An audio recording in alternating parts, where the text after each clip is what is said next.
Hey YouTube, it's Matt with Olympus Reptiles. And you know what? It's been a while since I've had a little rant. And this may qualify, it may not. I'll let you decide.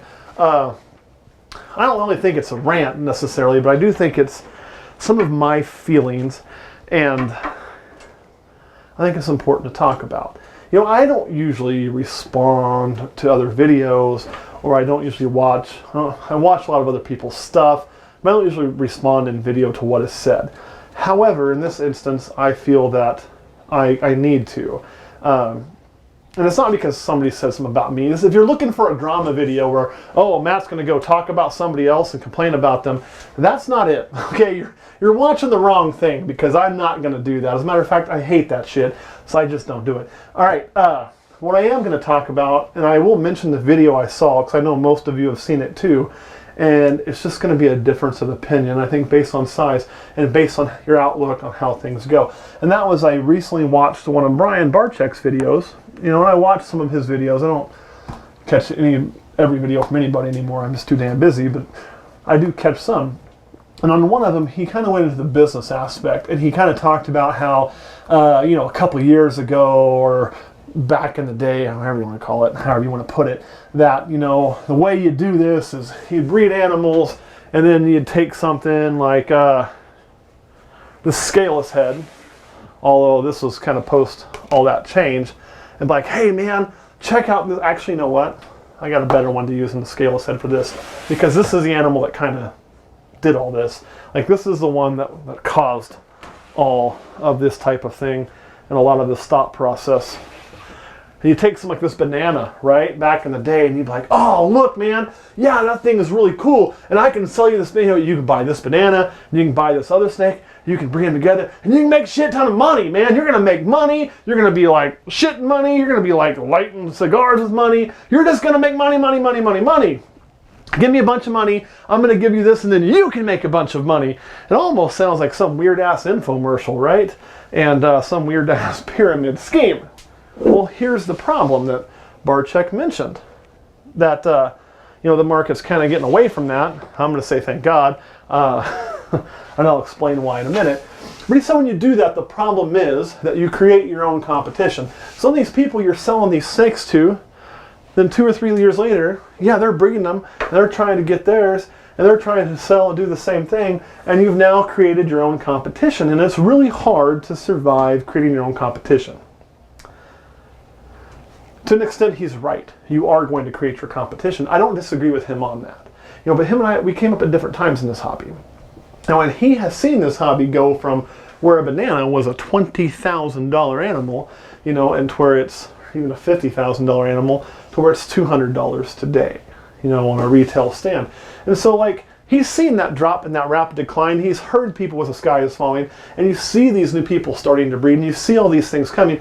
And to an extent, yes, you create that beast. You create your own competition, and that's unavoidable. If you're going to sell snakes, in some ways, you're selling a hobby, you're selling a passion, you're selling something you enjoy doing that other people get excited about and they're going to want to do. And guess what? You do create your own competition, but it's not bad. I don't view that as bad.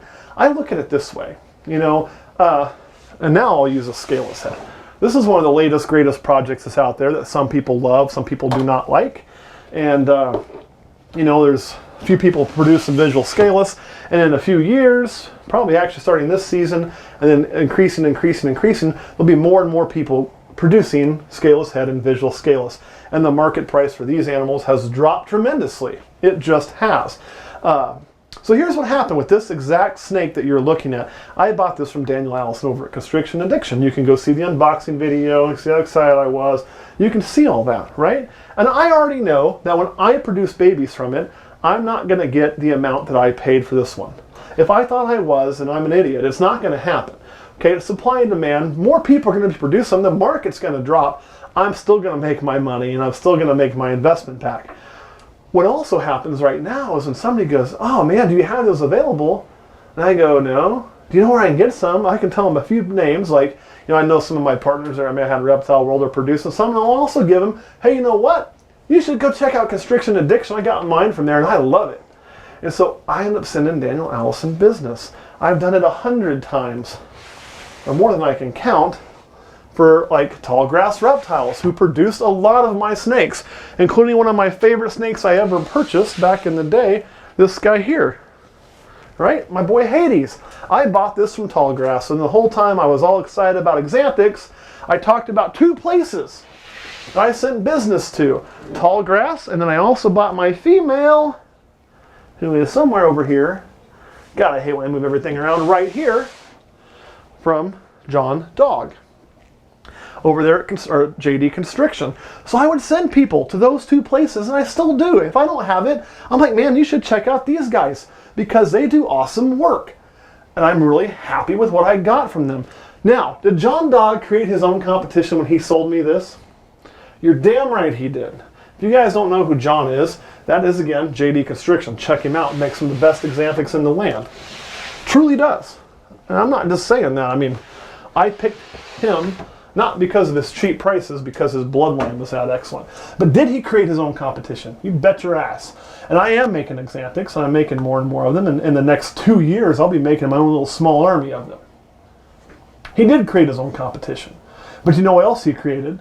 He created somebody who goes around, and when they don't have some, says, man, you should go check out JD Constriction. So he created a competition that sends him business. So it's all kind of interconnected. And if you treat people well, okay, and if you treat your customers well, and you don't start, this is the other thing that happens, is people will have somebody who starts breeding, and then they're selling the same animals from what you sold to them that they're now breeding and they're selling. So people get butthurt about that, and they start like, oh, well, they suck because they're using my animals. You should just buy from me. You can't talk about your customers that way either, and none of those folks do that I mentioned. I'm not saying they do. Instead you talk about your customers and you talk good about them. They're going to talk good about you, and all that excitement is going to do what? Bring another wave of people into the hobby, right? It's going to constantly bring another wave of people into the hobby who are then going to get excited. You're going to bring in new customers that they're going to send to you. Creating your own competition does kind of work like a pyramid. You can increase your business from it. You may lose a sale here or there, but you're going to gain 4 over here from doing that. So do not be afraid of creating your own competition. Do not do that, okay? That's just what's going to happen. And it's not a bad thing. Like, I don't get wrapped up around why people are afraid of that. Don't be. The other thing I'll caution you against is never, ever, ever, ever, well, I shouldn't say never. I don't agree with it. I don't ever pull out a snake and the first thing I start talking about is this is how much you can make breeding it. I talk about what that snake is, how it looks, why I like it, why I wanted to make it. Now, if somebody asks, well, what will it do paired with this? I'll tell them. I'll give them that answer if they ask. But the first thing I talk about isn't money. Because to me, when I pull out a snake for sale, and I'll give you a great example here. I know. Oh. Well, call him, dear. Come here, Jack. I don't want to roll the dog. Jack. This is something Jack, that's going to eventually be available. Not on, that Jack. one. This one, Jack. okay? This is a snake that we're eventually going to sell. This is a little killer bee. And I don't pull out that killer bee and like, hey, you know what? If you breed this killer bee to another super pastel, something, everything's going to be this, and this is how much money you're going to make.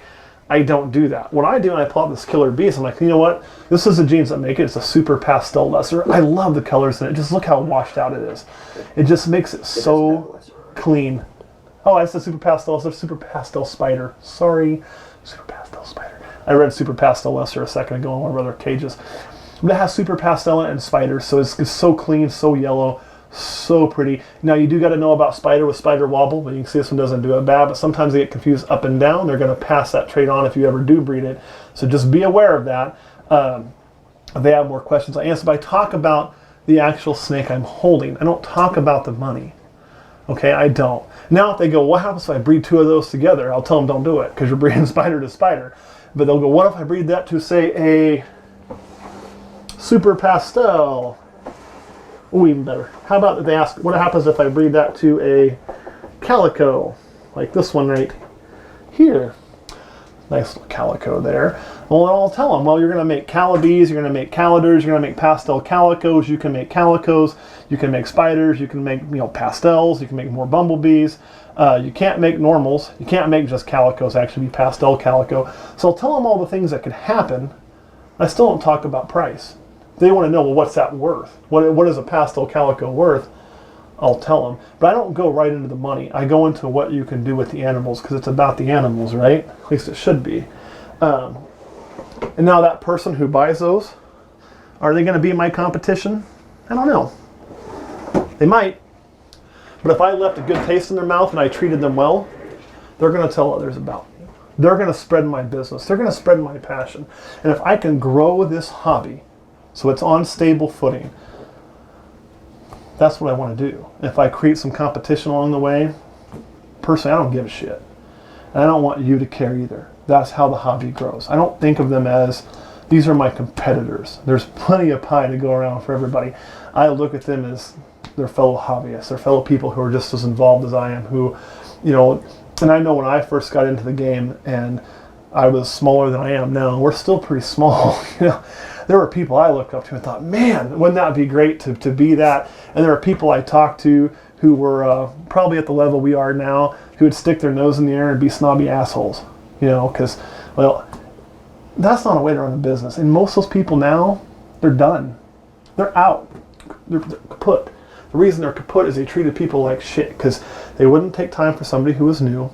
And they also were worried about creating their own competition or something, or would talk down to you, or just wanted to show how much they know. And those people don't make it. And they ruin the hobby anyway. So take your time on those new people. I said no people. Take your time on those new people. And do not be afraid to create your own competition. Now when Barczyk talked about it, he was more looking about how you have to diversify and do all this. And that's why I think he was trying to explain why he's got his hand in 47 pies. Which is okay. And I don't think that's necessarily a bad thing if you have the ability to do that. But most people in this hobby have a day job. They have something else they do, and then they do snakes for fun. So you're not going to, you know, most of them don't ever even get it to a business level, to be quite honest. We fortunately, I would say, got it to a small business level. But, and I want that same success for everybody. Because if they're successful, they'll stay in. And then the guy that goes and he buys that killer bead this year, you know, even though he's going to be my competition, he's going to come back next year if he had a good experience. And maybe next year he's buying something even more, you know, higher end, because you can only sell so many high-end snakes. You can, you know, you got to sell a lot of the, what I call the, you know, our bread and butter is that $400 an in snake, you know, about a bell and down. That's what gets people into. People don't get into it buying the scaleless head lemon blast. You're always selling to your competition on that. So that's my point. Okay, do not be afraid to sell snakes. Do not be afraid to create your competition, and make sure and treat people well. Treat every person like you wanted to be treated when you were new. And we all know, we all have somebody treat us shitty, right? We all have somebody kind of smirk, smile, ha ha ha, stick their nose in there and just be a complete asshole. Don't be that guy. Just because they got to be that guy and maybe they got to look cool in front of one of their friends, remember where they're at now. Now they've already sold their entire collection, and they're the guys who are standing there going, yeah, the ball python market's dead. It's, you know, so-and-so killed it and it's dead because of this, and, you know, I used to get this and now I can't, and you can't even sell a ball python. They can't sell one because they don't know what the fire truck they're doing. That's why they can't sell one. They can't sell one because their personality sucks ass. Okay? That's where you're going to do better when you create your own competition, is if you treat people well, and you don't have to be afraid of creating competition. People will buy from both of you. You know, and even though I'm really talking about, you know, a video Brian made where he was talking about how that market's changed and creating your own competition, and maybe back in the day that wasn't the smartest thing they ever did. However, I disagree with him because I think it's what pushed the hobby to where it is today. You know, Brian's still going to survive. Why? He has an outgoing personality. He's reached out. He has a ton of people that follow him. They're going to buy from him. He's going to survive. He's always going to make it. Justin Kublika, he's going to make it just fine. Why? Because he doesn't treat you like a dick. He comes off very nice. He does a wonderful job. Tall Grass Reptiles, always, from the time I was brand new, spent time with me, helping me. You know, Eric and Reed both. Helping me out, showing me, teaching me. You know, Dave Karnowski spent time helping me, showing me, teaching me. I learned from those people. And then you end up being loyal to those people. You know, there are, and I will not name drop the assholes. I'm not going to do it because I don't think I have to. I don't have to name drop them to be like, oh, look how shitty they are. Because you know what? Karma takes care of that because they treat everybody like that. And they're going to be gone. And maybe one day they just had a bad day and they'll do successful, a few of them. But I know a lot of them, I'd see them before and now I don't see them anymore. And I'll see him post somewhere going, oh man, the market's dead. No, you just suck at your job. The market's not dead. It's quite healthy. You just suck at it. So that's my whole thing. Don't be afraid. Be nice. Take your time with customers, and you're going to be all right. Doesn't mean you'll be perfect. You're going to make mistakes. God knows I've made them. I actually had a guy recently I accidentally didn't get back to because I didn't see the message.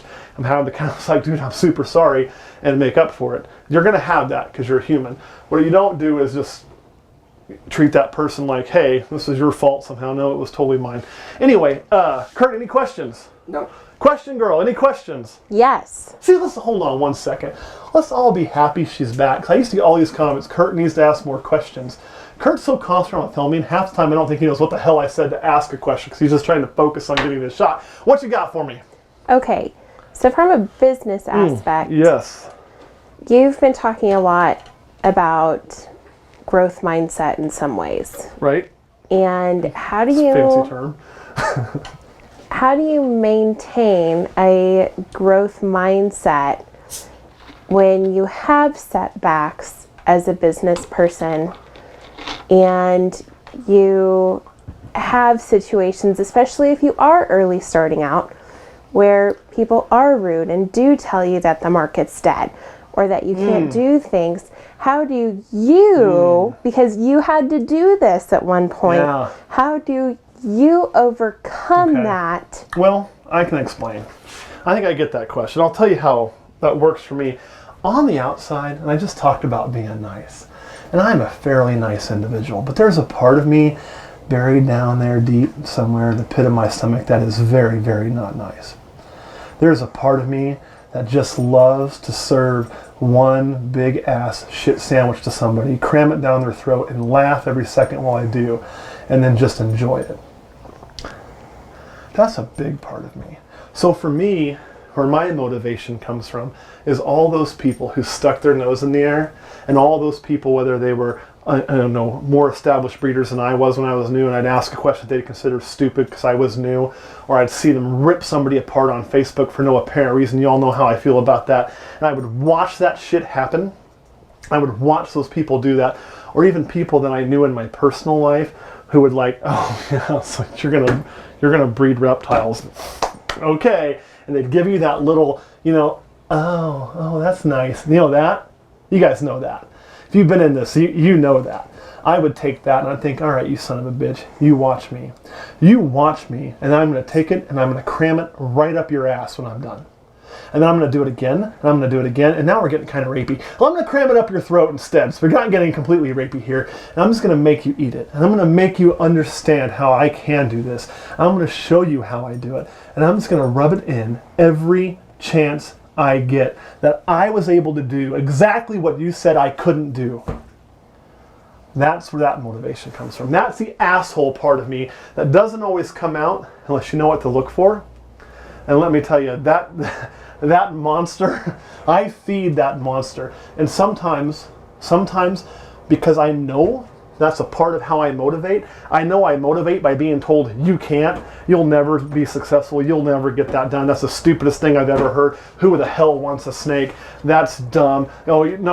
I get motivation off that. So sometimes I find those slights where they don't exist. Sometimes it may not even exist, and if I just catch a little bit of a hint of it, I take it, I bury it in, I'm like, you watch me, you son of a bitch, I'll show you. And then I just enjoy every minute of it. And I'm not gonna lie, the one thing that I've bought through this business, Kurt and I, we don't take much money. And you've heard me say, if you go to past us, we haven't taken a dime. We recently have started taking a little bit of money from the business.